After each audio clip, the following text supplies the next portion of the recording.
I mean, people called me zombie Shannon. That's like that. I was not me. I was not healthy. I did feel in a sense like, man, am I failing? Like I just can't cut it here in the ICU. And I had to just be okay with that. Yeah. I mean, I could make it work. I could struggle and suffer through it, but why am I?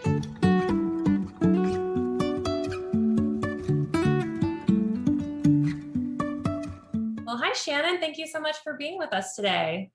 Thanks for having me. Yeah, and you've been a wound care nurse. How did you get into wound care nursing? Like, what made you even think of that as an option? And how did you know it was the right fit for you? It felt like it just kind of happened. I was working in the surgical ICU as a new grad out of nursing school. And although that was a great experience and I learned a lot very quickly, it was also I thought that's what I wanted to do for my whole life, in nursing school. I'm like, I'm going to be an ICU nurse. I really want to do that.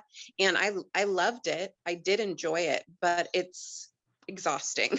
Mm, And anyone who's worked in ICU or even anywhere, bedside nursing can attest to that. It can be very exhausting. And I remember feeling like, I take care of these people when they're so, so sick. And we get them to the point where like, oh, well, they're not dying right now, so we're going to transfer them. And then you never know what happens. You never know if they coded on the floor or if they got better and went to rehab and are walking at home now, or if they ended up in an LTAC somewhere. You never know what happens to them. I mean, with rare exceptions, there are some patients who come back or yeah. family members or whoever that we hear about, but the vast majority of patients, you just don't know what actually ends up happening. And that is emotionally exhausting. And then you have the physical exhaustion part of it that goes with any sort of bedside nursing care. Yeah. And being a new grad in the ICU where you are learning so much so fast. And I was working night shift those 2 years and knew that this was not something that I could sustain and that I could be just a functional human being. Yeah. I was not in a good spot. I mean, people called me zombie Shannon. That's like that. I was not me. I was not healthy. So I knew that I needed to make a change. But at the same time, I didn't want to rush into anything. And I wanted to try to be content where I was as much as I could in the season that I was there and to do a good job at it. And I remember one morning I was sitting right at the end of my shift and one of the wound nurses came in early that day and was seeing patients. And I was like, that's an interesting specialty. And I've always been fascinated by wounds. I think they're gross, but I was always fascinated by it. It's interesting. So I just started researching a little bit about what it would take to become a wound nurse. And I knew that the schedule was a little bit more like a regular job, not nursing job, where it's more of a 9 to 5 type of thing. That appealed to me because I felt like I was missing out on a lot of the evening activities with my husband's schedule. So I just kind of started pursuing it and decided now's the time to do it. Was it hard to let go since the ICU was something that you had kind of dreamed about going to for a long time and that was your goal, to then be in your goal and realize it's actually not where you want to be or not a good fit for you? Yeah. It's interesting because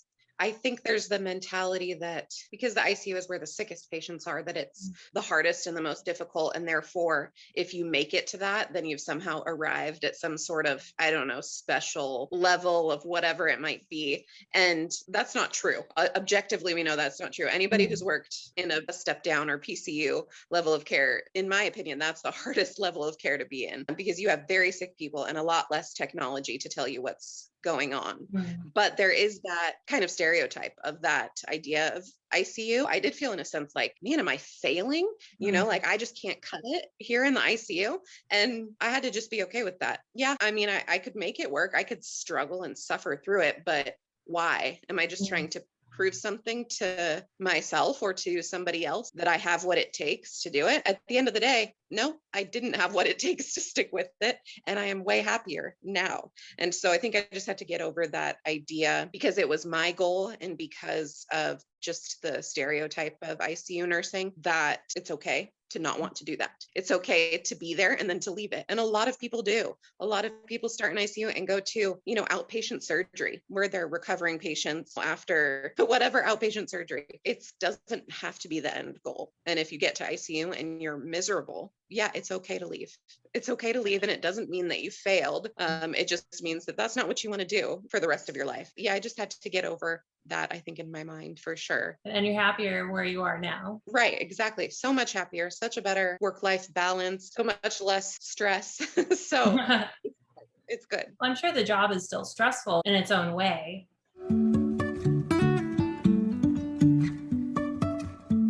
Life is a winding road, no telling where it goes.